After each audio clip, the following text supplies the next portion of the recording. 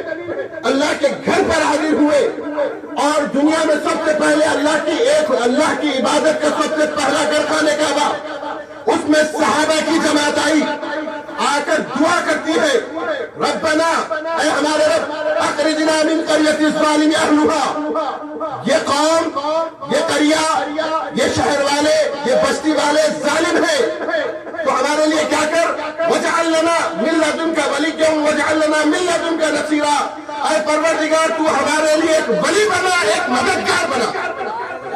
تو اللہ نے انہیں یہ نہیں کہا ارے سب سے بڑے تو مدد کرنے والی میری ذات ہے، میرے خانہ کعبہ پر ٹھہر کر مجھ سے دعا کرنے کے بجائے، مجھ سے مدد مانگنے کے بجائے تم ایک کو مددگار چاہتے ہو، یہ نہیں کہا اللہ نے، بلکہ ان کی دعا کو قرآن میں لا کر یہ سکھا دیا قیامت تک کے مسلمانوں کو، بے شک مدد کرنے والی اللہ ہی کی ذات ہے، مگر بغیر وسیلے کے آؤ تو بیکاٹ ہے۔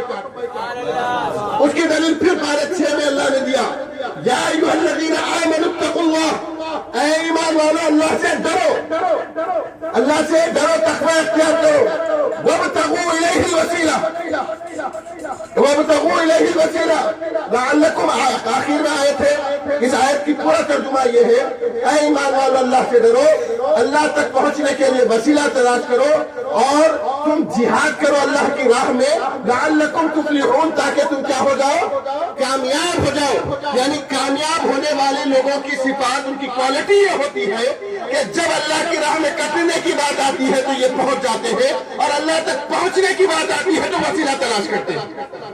یہ کامیاب والوں کی لوگوں کی جماعت کی نشانیاں قرآن بتا رہا ہے، پارہ 6 آدھے پارے شروع ہی یہاں سے آدھا پارہ ہوتا ہے۔ اب اس سے بڑی کیا بات ہے وسیلے کی، اب اس سے زیادہ اب بولے نہیں، اگر ایسا وسیلہ وہ تو وہ صحابہ تھے، اور کیا بولتے وہ قرآن کا نزول تھا، مگر اللہ کی ذات مددگار ہے، آج ڈائریکٹ اللہ کو پکارو۔ تو حضرت موسیٰ علیہ السلام روزانہ اللہ سے کلام کرتے تھے، کسی کو شک ہے اس بات پر؟ کسی کو شک ہے کہ حضرت موسیٰ اللہ سے کلام کرتے تھے؟ نہیں ہے، سب کو معلوم اللہ سے کلام کرتے تھے۔ سورہ طٰہٰ میں دوسرے رکوع میں اللہ نے فرمایا، حضرت موسیٰ علیہ السلام اللہ سے دعا کرتے ہیں، فرماتے ہیں انہیں جب تبلیغ کرنے کے لیے، دین پھیلانے کے لیے ان کو کچھ ضرورت تھی، کچھ آدمیوں کی، کچھ بھروسے مند لوگوں کی، تو آپ نے دعا کی، وَاجْعَلْ لَنَا مِن لَّدُنْكَ، آپ نے دعا کی اے اللہ میرے لیے ایک مددگار بنا میرے اہل و عیال سے۔ کیا دعا کی؟ اے اللہ میرے لیے ایک مددگار بنا میرے اہل و عیال سے۔ غالباً وہ آیت میرے ذہن میں نہیں ہے، اس کا آخری ورڈ ہے وزیرا، وَاجْعَلْنِي، ایک مرتبہ درود شریف پڑھے، اللہم صلی علی وسلم۔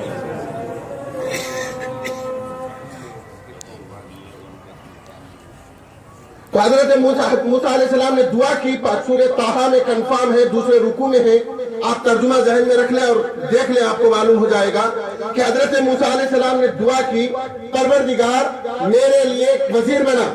کیا بنا؟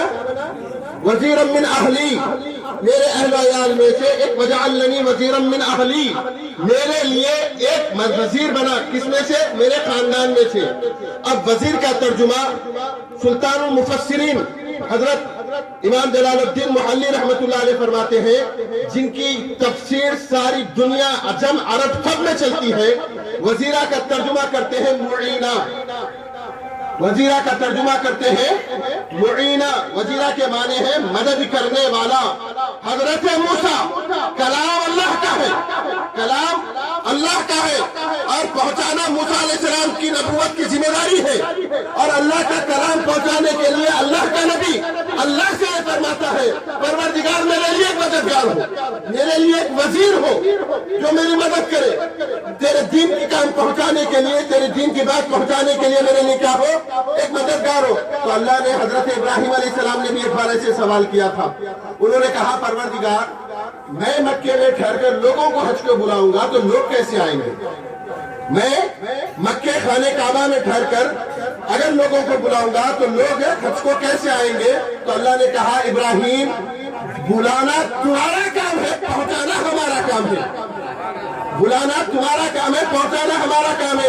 یا حضرت موسیٰ کو اللہ نے ایسے نہیں بولا اے موسیٰ تبلیغ تم کرو، مدد کرنا ہمارا کام ہے، اللہ نے نہیں کہا مددگار تو ہمیں سب سے بڑے، ہم سب سے زیادہ مدد کرنے والے، تم ہماری جگہ خاندان والے کو مددگار مددگار چاہتے ہو، ایسے نہیں کہا، بلکہ کہا ہارون کو ہم تمہارا مددگار بناتے ہیں، ہارون کو ہم تمہارا مددگار بناتے ہیں۔ معلوم ہوا کہ یہ دنیا دارالاسباب ہے، یہ دنیا کیا ہے؟ دارالاسباب، وسیلے کی دنیا ہے۔ یا آنا تو بھی ماں کے پیٹ کا وسیلہ ہونا، یا جانا بولے کم از کم ہارٹ اٹیک تو ہونا، کچھ تو ہونا، آنے کے لیے وسیلہ، جانے کے لیے وسیلہ۔ کیوں؟ دنیا دارالاسباب ہے، یا بغیر اسباب کے کوئی کام نہیں ہوتا۔ کھانا پلیٹ میں ہے، بغیر وسیلے کے آپ کھانا پلیٹ میں نہیں لا سکتے۔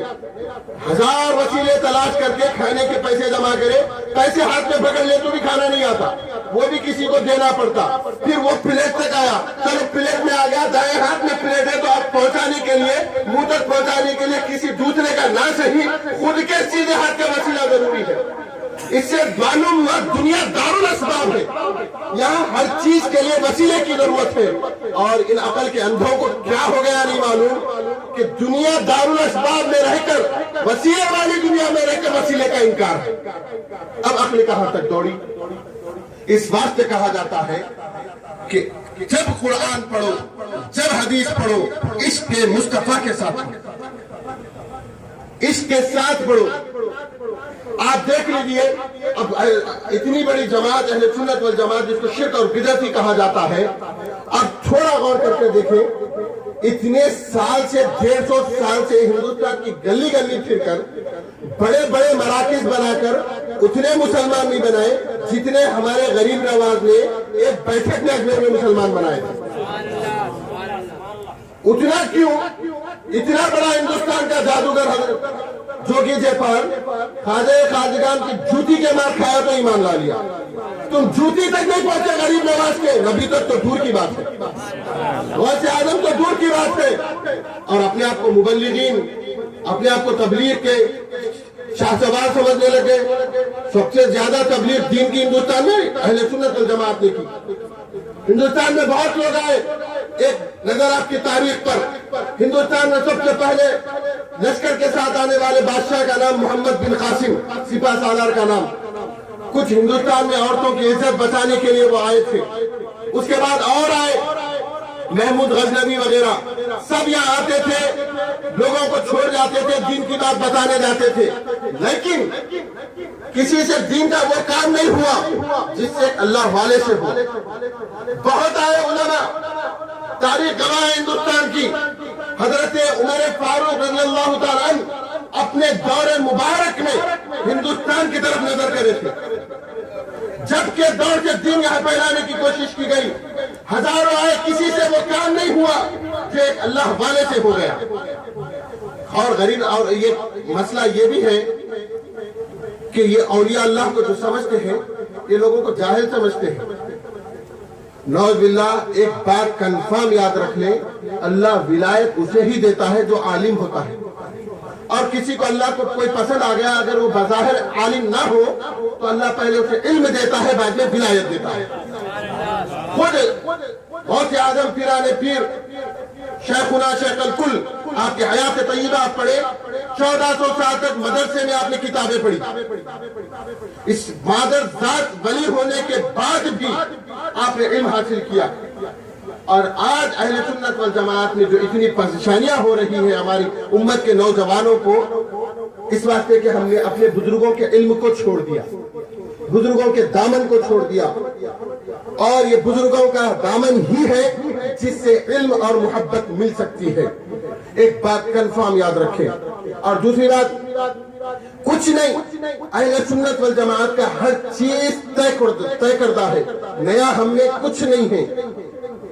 اگر کسی عالم سے پوچھے تو جواب مل جاتا، اسی والے بنڈیوں والوں سے، موزوں والوں سے پیاز جھکل، بیچارہ زندگی میں جینا بڑی مشکل سے پیاز بیچ کر، اسے جا کر بولے تم جاروین کرتے انہیں رکیبو کرتے، پھر کہ بدعت ہے، بیچارے کا کام ہے پیاز بیچنا۔ وہی عالم سے جا کر پوچھو اہل سنت والجماعت کے۔ ایک الزام اور بھی ہے کہ ہم قبروں کو سجدہ کرتے۔